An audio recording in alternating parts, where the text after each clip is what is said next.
बिस्मिल्लाहिर्रहमानिर्रहीम। अस्सलाम वालेकुम students, welcome back to my channel educational tips. कैसे हैं आप सब? उम्मीद करती हूँ आप सब बच्चे बिल्कुल ठीक होंगे। तो बच्चों, आज मैं आपके साथ शेयर करने जा रही हूँ unit number 8 force and motion. इसकी आज मैं आपके साथ रीडिंग शेयर करूंगी। आप सब बच्चे अपना पेज नंबर ओपन कर लीजिए, पेज नंबर 99। पेज नंबर 99 के ऊपर आ जाइए। तो हमारे पास सबसे पहले यहाँ से शुरू करते हैं। When a player kicks a football it flies up into the air. यानी कि जब कोई एक प्लेयर है, एक बच्चा गेम खेल रहा है, फुटबॉल खेल रहा है, और वो जब फुटबॉल को किक करता है तो फुटबॉल हवा में जाती है to a certain distance before it moves down and lands on the ground. फिर वो कुछ डिस्टेंस हवा में ही ट्रैवल करती है, यानी कि हवा में उछल कर दूसरी जगह पर वापस जमीन पर ही आती है बॉल। अभी इसकी वजह क्या है, वो जमीन पे क्यों आती है बॉल वापस? The force on the ball makes the stationary ball moving upward to a certain height, then downwards and finally comes to rest after it hits the ground. ठीक है, अब वो कह रहे हैं कि जब वो जो बॉल है, जब उसको एक हिट किया जाता है तो उसके ऊपर कौन सी फोर्स, एक बॉल को स्टेशनरी फोर्स मिलती है। ठीक है, एक फोर्स मिलती है। तो वो जब ऊंचाई पे जाता है तो वो कुछ डिस्टेंस ट्रैवल करता है और फिर दोबारा से ज़मीन पे आ जाता है, और फिर ज़मीन पर ही वो एक जगह पे रुक जाती है बॉल। और जहाँ पर जो वो रुक जाती है, वो जब एक चीज़ ठहर जाती है, रुक जाती है, तो उसको हम लोग रेस्ट मोशन कह देते हैं, रेस्ट कह देते हैं। ये रेस्ट में आ गई है। और जब कोई चीज़ मूव कर रही होती है तो हम लोग कहते हैं वो मूव कर रही है, मोशन में है। ठीक है, we can say that the force applied to the player football has changed both the speed and the direction of the ball. यानी कि जो प्लेयर ने बॉल को फोर्स दी थी, वो किक करने की फोर्स जो दी थी, उसने बॉल की पोजीशन और डायरेक्शन दोनों में ही, और प्लेस को, इन तीनों चीज़ों को चेंज कर दिया। वो बॉल कहीं से कहीं चली गई। ठीक है, उसकी स्टेट भी चेंज होगी, वो हवा में चलेगी, उसकी डायरेक्शन भी चेंज हो गई। ठीक है जी, अब आ जाते हैं ये। We can simply define force as the push और pull that can make an object move, speed it up और slow it down a moving object and also changes the direction. वो कह रहे हैं कि अगर हम लोग फोर्सेस को डिफाइन करना चाहें तो हम लोग किस तरह से डिफाइन कर सकते हैं? एक ऐसी चीज़ है फोर्स जो कि जब हम लोग किसी चीज़ को पुश करते हैं या पुल करते हैं, ठीक है, यानी धक्का लगाते हैं किसी भी चीज़ के ऊपर, किसी भी चीज़ के ऊपर फोर्स अप्लाई करेंगे, तो या तो वो चीज़ उस चीज़ की स्पीड तेज़ हो जाएगी, या उस चीज़ की स्पीड स्लो डाउन हो जाएगी, या वो चीज़ अपने डायरेक्शन ही चेंज कर लेगी। यानी जिस डायरेक्शन में मूव कर रही होगी वो किसी और डायरेक्शन में मूव करना शुरू हो जाएगी। ये जो चीज़ें हैं, ये किस वजह से हो रही हैं? ये यानी कि स्पीड अप चीज़ों का हो जाना, तेज़ स्पीड हो जाना, कम स्पीड हो जाना, या किसी चीज़ की डायरेक्शन चेंज हो जाना, ये सारी चीज़ें किस वजह से हो रही हैं? फोर्सेस की वजह से हो रही हैं। It can also change the shape and size of an object and make things turn. यानी कि फोर्स ना सिर्फ चीज़ों की स्पीड कम ज़्यादा करिए, डायरेक्शन चेंज करिए, बल्कि उस चीज़ की शेप भी चेंज कर सकती है। ठीक है, उस चीज़ की उसकी शेप चेंज कर सकती है, उसका साइज चेंज कर सकती है। ठीक है, forces can't be seen but the effects और what they can do are visible. Forces को हम लोग देख नहीं सकते, लेकिन उनके असरात जो उनके पड़ रहे होते हैं, जो फोर्स अप्लाई करने पर चीज़ों के पड़ते हैं, ठीक है, वो चीज़ें हम लोग देख सकते हैं। ठीक है, the bigger the force the bigger will be the effects and vice versa. जितनी ज़्यादा फोर्स अप्लाई करेंगे उतनी ज़्यादा प्रॉपर हम लोगों को उसके इफेक्ट्स नजर आएंगे, उसके असरात नजर आएंगे। ठीक है, an object will speed up, slow down और turn only if something is pushing और पुलिंग ऑन इट। कोई भी चीज़ तब ही अपनी डायरेक्शन चेंज करेगी, तब ही अपना स्लो डाउन हो जाएगी, ठहर जाएगी, या स्पीड कम कर लेगी, या स्पीड तेज कर लेगी, जब उसके ऊपर कोई चीज़ पुश या पुल की फोर्स लग रही होगी, जब कोई चीज़ उसको आगे धकेल रही होगी, जब कोई उसको और चीज़ रोक रही होगी, तब ही वो चीज़ ठहर जाएगी।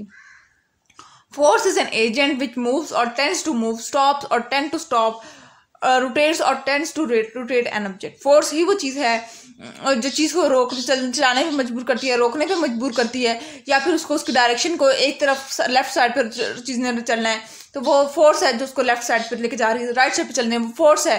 ठीक है, अब देखिए स्टीयरिंग है, गाड़ी का स्टीयरिंग को हम लोग फोर्स अप्लाई करते हैं ना, गाड़ी के स्टीयरिंग को हम लोग उस तरह से घुमाते हैं तो गाड़ी घूमती है, गाड़ी को हमने फोर्स अप्लाई की। ठीक है, स्टीयरिंग को फोर्स हमने अप्लाई की। इसी तरह से एक हम लोगों की कार्ट है, ठीक है, हम लोग की ट्रॉली है, वो सी कैश एंड कैरीज पे ट्रॉली होती है, अब उस ट्रॉली के ऊपर हम लोग फोर्स अप्लाई कर रहे होते हैं तो वो अपनी ट्रॉली आगे मूव कर रही होती है। हम लोग ट्रॉली को टर्न करना होता है तो हम लोग उसकी टर्निंग डायरेक्शन चेंज कर रहे होते हैं। ठीक है, तो वो हम लोग ने फोर्स अप्लाई की। अच्छा जी, अब इसमें आप लोगों ने सबसे पहले बात कर लेते हैं। अब इस पेज में से आप लोगों ने क्या क्या याद करना है? एक ये फोर्स की डेफिनेशन याद कर लेना। ठीक है, यहां से ये वाली लाइन याद कर लेना, force as an agent, heading देना force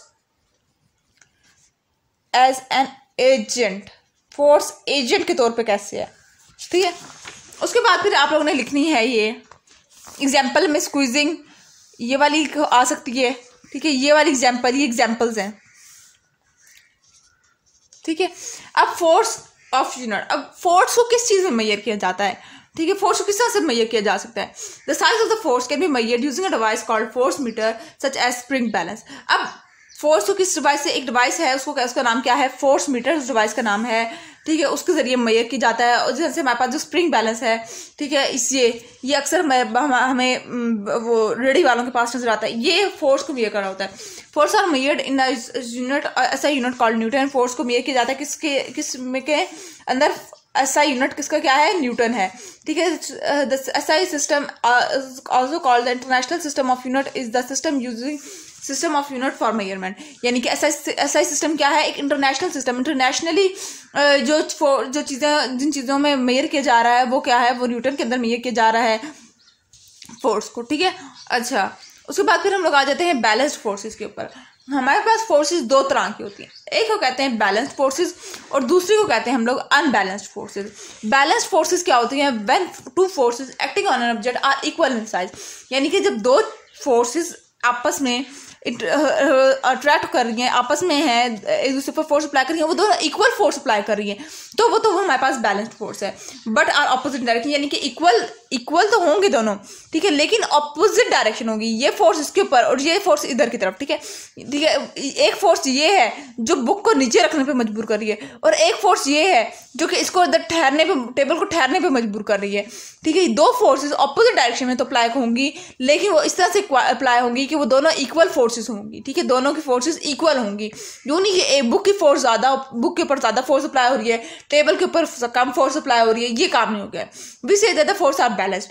balanced forces do not cause the change in motion. Balanced forces के अंदर जो हमारे पास वो चीज़ मूव नहीं करेगी, ठीक है। Forces are balanced when the net force is equal to 0 newton. यानी कि जो दोनों को जो फोर्स मिला के जो फोर्स बनेगी वो हमारे पास 0 होगी, यानी दोनों फोर्सेस, दोनों ऑब्जेक्ट्स की फोर्सेस एक दूसरे को कैंसिल आउट कर रही होंगी। देखिए नॉर्मल रिएक्शन, ये इसको ये इधर से और ये वेट इसका इधर की तरफ रिएक्ट कर रहा है, ये दोनों की दोनों कैंसिल आउट कर रही हैं एक दूसरे के ऊपर। अब book on the table exert are downward force. Book जो है वो डाउनवर्ड फोर्स, उसकी force the weight equal to the W equal to its weight, यानी कि नीचे की तरफ से बुक का वेट और फोर्स लग रही है, ठीक है। The table exert an upward reaction force are equal to the weight of the action force but in opposite direction. और फिर टेबल भी एक फोर्स अप्लाई कर रही है जो कि एक्शन फोर्स है, ठीक है, लेकिन वो ऑपोजिट डायरेक्शन में है। As W is equal to R, जब W यानी वेट की और उसकी टेबल की दोनों की फोर्स इक्वल है, the force are balance and the net force. ये दोनों फोर्सेस जब इक्वल है, यानी कि दोनों फोर्सेस बैलेंस फोर्सेस आ गई, दोनों एक यूं नहीं है कि एक ज़्यादा है और एक कम है, ठीक है। और फिर ये इस तरह से हमारे पास नेट फोर्स क्या आ जाएगी, 0 आ जाएगी, यानी टोटल फोर्स क्या आ गई हमारी 0 होगी। The book does not move it if the force on an object are balanced. No change in its motion will occur. If the object is moving, it will continue to move. ठीक है, if the object is at rest, i.e. not moving, it will remain stationary. यानी कि अगर हमारे पास कोई object है जिसकी net force 0 है, तो वो उसी कभी भी वो मोशन स्टेट में नहीं आ सकती, वो हमेशा रेस्ट में ही रहेगी, ठीक हो गया। अच्छा, बैलेंस फोर्सेस का यहाँ तक आप लोगों ने समझ लिया है। इंशाल्लाह नेक्स्ट लेक्चर में मैं आपके साथ अनबैलेंस फोर्सेस से शेयर करना शुरू करूंगी। तो जी ये था आज का लेक्चर, होप्स आपको आज का लेक्चर समझ आ गया है। ये बुक खत्म होने वाली है, तो अगर आप लोगों को कोई और बुक है जो मुश्किल लगती है तो आप लोग मुझे कमेंट बॉक्स में क्लास के साथ बताया करें, क्लास और उस बुक का नाम और ये सारी चीज़ें आप लोग उस बुक की डिटेल्स मुझे बता दें, तो फिर मैं आपको इंशाल्लाह इसके बाद मैं वही वाली बुक शेयर करना शुरू कर दूँगी।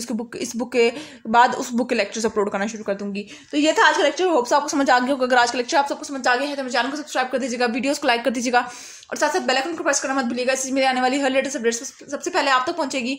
मिलती हूँ किसी और वीडियो में, दुआ में याद रखिएगा, जाते जाते चैनल को मत सब्सक्राइब कर दीजिएगा। अल्लाह हाफिज़।